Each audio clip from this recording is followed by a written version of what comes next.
What's up, guys? It's Caleb and Michael over here from the Scattered About Network. We just wanted to say thanks so much for listening to this episode. Thank you for tuning into the Mental Health Wealth Podcast. My name is Key Ford. I'm your host. As we always start off, we like to say that this information that is given is not to diagnose yourself, but it's to help you to seek the help that you may need if you're experiencing any of these things. On our last podcast, we were discussing anger. So I called it Anger 101. So I guess this would be Anger 101 Part 2. And this time we're going to look at the cycle and how anger can really affect us and how it can affect our lives, and the cycle, if we don't break it, that we'll continue to do the same thing. You know, it is the case that if we do something repeatedly and we expect to get different results, but we're doing the same thing, there's something wrong with that frame of thinking. If our anger, again, gets us to a point where we are so riled up that we are losing our friends, our family, our jobs, we can't focus. If we are in those positions, we need to, again, examine ourselves to see exactly what's really under the bottom. What is under the surface that causes us to feel this way? And when anger is that intense and we're losing things, it needs to be broken up. So again, one of the things that I pulled today is dealing with the cycle of anger, because there is a cycle. When we look at anger, anger starts with a triggering event. It goes to negative thoughts, and then it will go to the emotional response because we are emotional people. And then there are physical symptoms, and then there's a behavior response. And so they continue to go, and it's this circle that it continues to go in. And so it is that cycle that I want to talk about today, because the anger cycle can also lead to several other cycles, but we'll look at just these two for today. Because again, remember, there's nothing wrong with being angry. Again, the Bible says, Ephesians chapter 4:26, be angry and sin not. So I don't need to let it be the part where I'm so angry that I commit sin, or as the end of the verse says, and let not the sun go down upon thy wrath. So it is a good thing that we work out our anger, that we find ways to change. But let's deal with the cycle first. Again, the first thing that I mentioned, we see the triggering event. It is important for us to know what our triggers are. A trigger is something that will set you off easily. There are many people who are triggered by a lot of different things, especially in this world that we live in today of social media. There are so many things that you may see that are triggering. You know, for somebody, this podcast may be triggering. They may turn it on and say, well, you know what? I don't like the sound of his voice. Or I don't like the information that he's telling. Or they may be triggered by the fact of saying that anger is a bad thing when it has gotten to this point of that is making your life just miserable and you're losing everything. So it could be that point that can trigger somebody. There are many things that trigger people. And again, we have to know what triggers us. Now, everybody who knows me knows that I like social media, but if social media was to leave, it wouldn't affect my life any, because there are so many things that happen on social media. And a book that I would definitely recommend to people, I think I recommended it on the introduction podcast, but there's a book by Cal Newport called Digital Minimalism. And he talks about how in the future that social media platforms will come with a warning label, like a pack of cigarettes. And it's amazing that that's the road that we're going down right now, because social media leads to a lot of anxiety, depression, anger, and all these different issues. So it's one of those things that we have to realize. If social media is something that angers us because we get on and we see somebody have a difference of opinion or something like that, we may need to remove ourselves from that platform or from those platforms, because people are going to be on there and people are going to express opinions. People are going to be talking. And if that is a big trigger for you, you have to remove yourself from that situation. Now, again, I'm not just picking on social media, but anything that triggers you. A trigger can be a sound. A trigger can be a person. A trigger can be a situation, a place, a smell, anything. I say this as a joke, because where I grew up at, my mom, and I hope she don't listen to this episode. I hope she don't listen to this part and think I'm just such a bad child. But my mother made beef stroganoff all the time when we were staying in the projects. And I can remember her, like, it seemed like if it was every other day or so, like we had beef stroganoff. So to this day, I do not like beef stroganoff. If I smell beef stroganoff, I become very angry. Now, of course, I'm not angry enough to go and fight somebody, or I'm not angry enough to cause problems, but it takes me back when I smell it. I'm like, I grew up on this and I got tired. Like we ate it so much that even as a kid, I would get in trouble because I refused to eat it. You know, things can be triggering, but when we think about the triggers and we think about the anger cycle, again, the first thing that I mentioned is the triggering event. And just by way of information, we can't be people who say, well, that shouldn't trigger you. You shouldn't be triggered because of that. You know, that's like saying to a person who has been through a life changing event, just suck it up. That's not how we handle somebody who has a situation where they've been through a life changing event. Again, you hear me speak so much about the fact of foster care because, again, that's the field that I deal in. And we can even take it further to people who I have counseled inside the church, because there are many people who have experienced trauma and may feel like, hey, as a Christian, I'm not supposed to go through these things. Well, you know what? Triggering events happen to Christians and people who don't profess to be of the same faith. It can happen to anybody. None of us are excused from events or things that can trigger us. And so again, whether it be place, person, smell, an event, anything, it can happen. So what happens when this event occurs? I make sure I always like to keep my notes together and make sure I run my thoughts together. And I'm transparent like that because everything is not just going to be in my head, but I want to make sure that I don't forget important things. So I made an example of saying an event or situation triggers a person, and what happens if anybody knows driving in Nashville or driving in Memphis or driving in any big city, and especially like a big city like Atlanta or something, you know, what happens when somebody jumps in front of you and all of a sudden you have to slam on your brakes and you spill your coffee and you almost hit the person in front of you and all these things happen. Well, you know what? You may be a little reluctant or a little hesitant to get back into that traffic, or it may make you feel a certain type of way. And next thing you know, now you're not going to let anybody over. Now you're being very watchful because now you're angry because of all the events that have transpired. Now, that may happen to some people.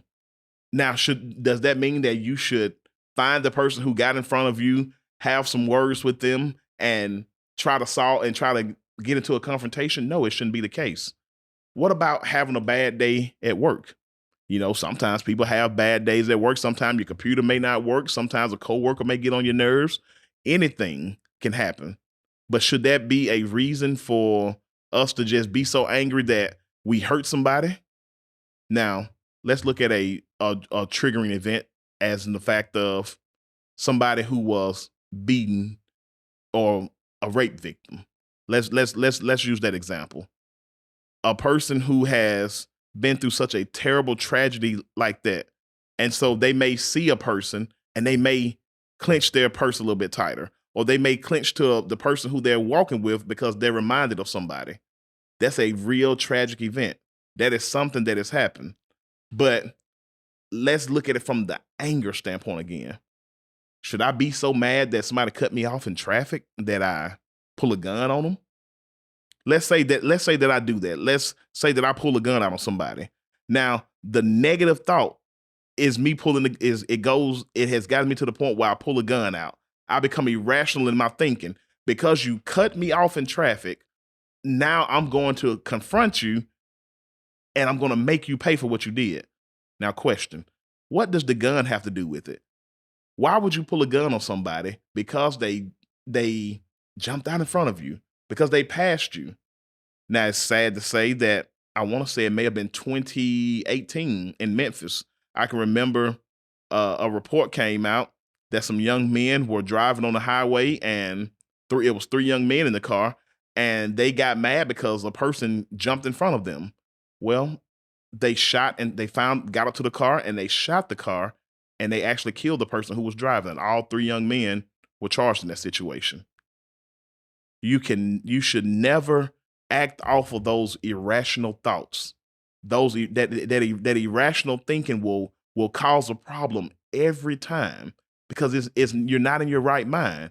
And that's what anger does. Again, when your brain, your amygdala is hijacked, that cortisol is going, and now you are responding in a way that is not rational. That's what anger does. So the triggering event that happens can make a person have these negative thoughts. Again, negative thoughts can range from so many different, from so high to so low. But again, in the situation we're dealing with a person who has cut you off in traffic. Now, again, I'm pretty sure all of us have driven in places that have terrible traffic, and things like that may happen, that somebody jumps out in front of you. But it shouldn't be the case that we harm somebody. So again, the triggering event, the negative thought, and again, the emotional response. Again, negative thoughts lead to negative emotions, even if the thoughts are irrational. Well, what do you mean by that?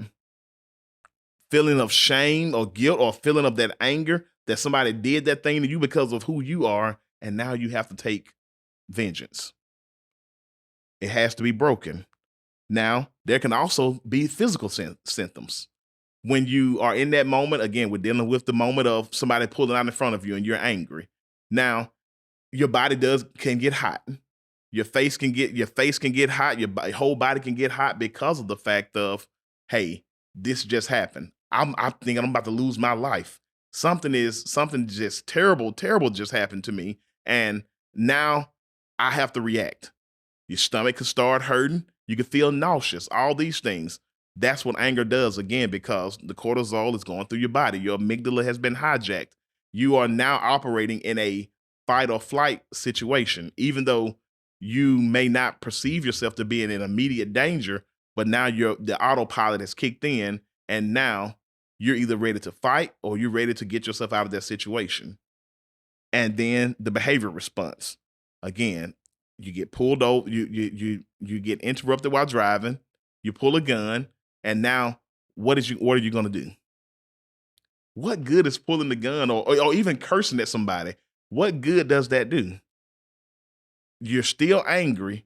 You haven't taken time to calm down and process things, and now this is where you've led to. Now, because of anger, you've pulled a gun on someone on an interstate. Police has now come. God forbid that you have shot at the person or done something or hit them with the gun, and now you're risking legal trouble, all because you're angry about something. Now you may say, Key, well, why would you even talk about this? Why would you even make this a point? Because again, we have to get ourselves under control. I can't control what other people do, but I can control what I do. I liken it to when we parent. You know, it's a lot easier to calm your children down when you're calm yourself. So in any situation where you're angry, it's a lot better for you to calm yourself down and deal with your emotions before you deal with somebody else. It's just like when you're flying, and if they say, hey, the plane is losing cabin pressure, you're supposed to put your mask on first before you tend to the needs of someone else. And so in these situations, if this continues to be the cycle of anger, if we don't break these cycles, guess what? Every time we do that behavior response, we'll go back into another triggering event. We're going to continue to act the same way every time. We won't change, and it'll be a big problem, and we'll stay in trouble. We'll yell, we'll fuss. Some people will even curse. Some people will take it to the extent of physically harming somebody. So that's what happens in the cycle of anger. Again, the triggering event, the negative thoughts, the emotional response, the physical symptoms, and then also the very last part, the behavior response. Anger is something that needs to be checked, because sometimes we can do things being vengeful and spiteful because we're angry, being caught up in that very moment. Now we looked at it just from kind of an out there example of the being in a car and getting somebody jumping in front of you. But I want to show you how if we don't fix the anger cycle, what happens when it comes to our relationships. Now, the cycle of abuse. I want you to see how anger and abuse can go hand in hand. And again, this podcast is to shed light. It's not to shame anyone. It's not to make anyone, it's not to make any, not to highlight any group of people. This is for all of us to examine ourselves. If you are dealing with abuse, if you are in an abusive relationship, whether you be male or female, you need to make those things known. You need to seek help. You don't need to continue to go through those things. I know so often we'll say, oh, the personal change. Well, sometimes people don't know how to change. And when a person refuses therapy and when a person refuses to deal with the things that are causing them to be this way, we have to ask ourselves, what's more important, our physical safety or our relationship with said person? Maybe you leaving said person will cause them to go and seek the help that they need. And so it's important that we realize that how far anger can go. I mentioned on the Anger 101 episode 1 about how domestic violence rises, especially in cohabiting relationships. It also happens in marriages and also just relationships in general.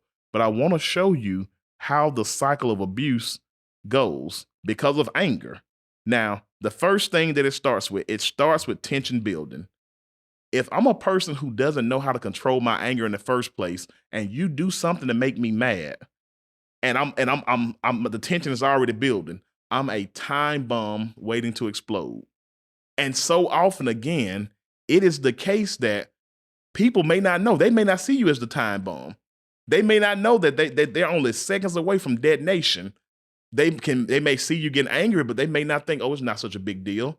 But in the person's mind who is actually angry, it is a very big deal.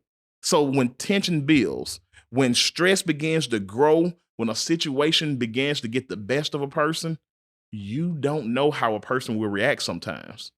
And so if I'm a person who is struggling with my anger, if I'm not doing what I'm supposed to do, if I've not done the work on myself, if I'm not able to show my anger in a constructive way instead of a destructive way, I'm going to be one that when I get ready to release it, I'm going to let whoever have it, whoever's nearest me, whoever is near to me, whoever is in my path, I'm going to let them have it.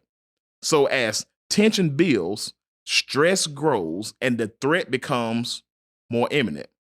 Made the comment, the victim may attempt to reduce tension by complying with the abuser. Don't put yourself in a situation where that's what you have to do. You notice they've gotten mad and now you're in a point where you can't leave. And now you are starting to try to communicate and say, well, maybe if I do this, they'll let me go. Maybe if I do that. So when tension builds, there's an abusive incident that takes place. I didn't look up the stats for last year, but I know when I looked it up in 2019, actually 2020 also, the numbers were staggering when it came to how many couples or how many men and women or what percentage had admitted to being physically abused by their partners because of their anger. It could the abusive incident can be verbal and it could be physical. Or it could be sexual, I should say. A lot of times people don't view verbal as abuse. Verbal abuse is just as much abuse as physical or sexual abuse. It is something that comes from a place of anger, and it is something that is used to control said person. So when it comes to these forms of abuse, these intimidation tactics are something that stem from anger and can keep a person in a situation that they don't need to be in. So you have the tension that builds, you have the abusive incident, and then you know what happens after that? You go to the honeymoon phase. Well, baby, I'm sorry. I didn't mean to do that. You know I love you. You know I can't live without you. You know that wasn't me. You know I'll never do it again. You just please give me one more chance.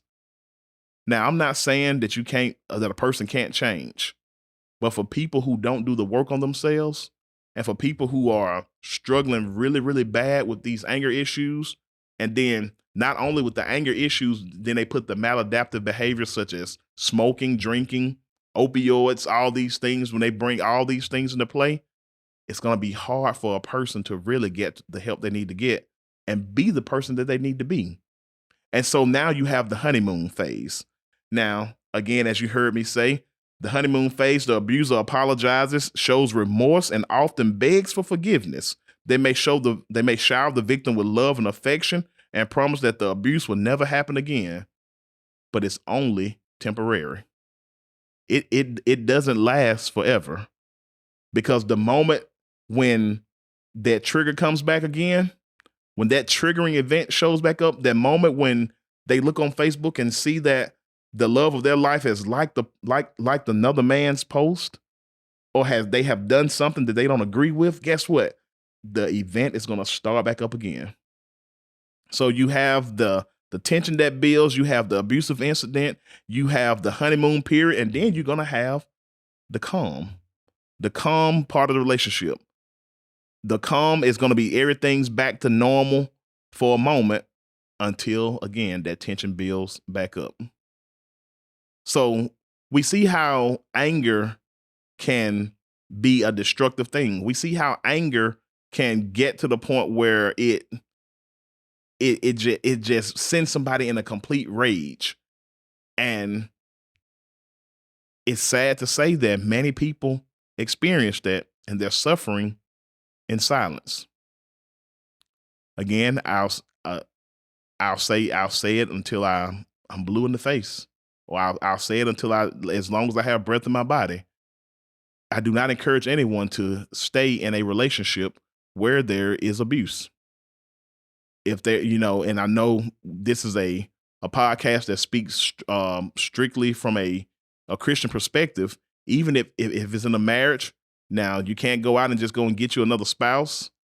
That's something you may have to separate for a little while. 1 Corinthians 7 talks about separating for a little while. Maybe that person will get the help that they need, but you need to be alive to see that person get that help. If you're being abused by somebody who is taking their anger out, and it's something that is very detrimental to your growth as a Christian or just your life in general, if you are stuck inside this abuse cycle with somebody who is on that angry cycle, you need to seek help. I bet when I I should say it this way, when I was thinking about the way to present this information, I kept going back and forth with myself, like, what do I say? How do I say it? Do I really want to put this in? But I think I would do a disservice if I didn't put the information out this way and be this blunt with it. That we have to really evaluate ourselves, because again, I'm 36 years of age as of a few days ago, and I have children. I have 2 daughters, and I don't want to just make it about my daughters, but I have 2 daughters and I have 5 sons, and I don't want any of them to be in a relationship, and I don't want them to be the abuser or the one that's being abused. And so it's important that we talk about these things and that we examine ourselves, because if we're stuck in these cycles, it doesn't do us any good. So one of the things that I want to talk about before we end this and then go and we go a little bit further, how do we know the triggers? How do we know that something will become a trigger or can become a trigger? Where, again, that's when knowing yourself comes into play. Have you been abused in your past? Have you been spoken to ill in your past by a family member? Have you been molested by somebody who has done these things? A lot of times people act out the things that have been done to them. So it's no surprise when you see somebody who is terrified of being in a relationship, because they have experienced bad relationships from the people who's supposed to love them. It is very crucial to look at those situations like that. Think about how that sounds. The person who loves me and who's supposed to love me the most is the person who's actually hurting me. So again, sometimes parents are triggers for kids. Sometimes it may be a family member. Again, we've discussed this already. It could be a person or a place. I know for an example, of course, HIPAA will not allow me to say the name, and I wouldn't say the name anyway. But I think about a child that I had done therapy with some time ago, and sad situation, very, very sad situation, that the little girl said to me, well, my mommy used to put me in the trunk when I wouldn't eat my food. And so the girl was having problems, and she would hoard food. And the parents would ask me, well, Key, what's wrong? Like, how, what do we do about this? Well, again, we had to find out exactly what was going on with her. We had to explore the trauma and realize why the girl was being so angry and why things were going like they were going. Because again, this is what she was experiencing. Her mother was full of anger. And so she would take that same anger and now project it on the kids. And now the kids project that same anger to those who they're around. And so the girl was hoarding food. The girl was hurting other children. It was just a very, very bad situation. And so one of the things that we're going to talk about on this podcast is cognitive behavior therapy. And that's what I was able to do with her. But I was able to do trauma-focused cognitive behavior therapy. And a part of that the trauma-focused cognitive behavior therapy, or TFCBT, is that there's a thing called a trauma narrative. And before you get to the trauma narrative, you go through psychoeducation, relaxation. You build up the client to be able to receive those things. And so by the time we got to the trauma narrative, where she was able to write out the things that happened to her, and it was all about anger. And everything she wrote was about anger, and how her anger that she had was not her fault, that she learned it from her mother. She learned it from her mother because that's all her mother did. Her mother was a very angry person, and she starved them and all these things. They would be locked in closets and stuff for a long time because the mom was angry that her boyfriend would not treat her a certain way. And that's what these kids had to deal with. Now, I'm not telling you these stories to make you sad. I'm telling you telling you these stories to bring awareness that we're going to pass down to another generation what we have been doing.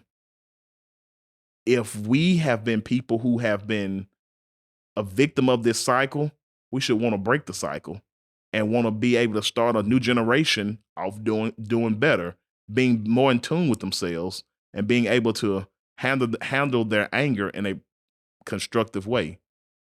If not, history will continue to repeat itself. We'll have more children in foster care. We'll have more broken homes. We'll have more chaos and confusion.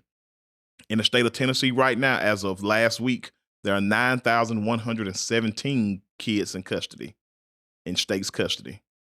A lot of that is due to angry parents who had been hurt before in their past, who had not reconciled with their own selves how to get out of their cycle. I hope this is insightful, and I hope you continue to come back and listen more with us. What's up, guys? It's Caleb and Michael over here from the Scattered About Network. We just wanted to say thanks so much for listening to this episode. Yeah, we're so thankful to the East Hill Church of Christ for overseeing this network, and we're grateful to God for this opportunity. Thanks so much, and God bless.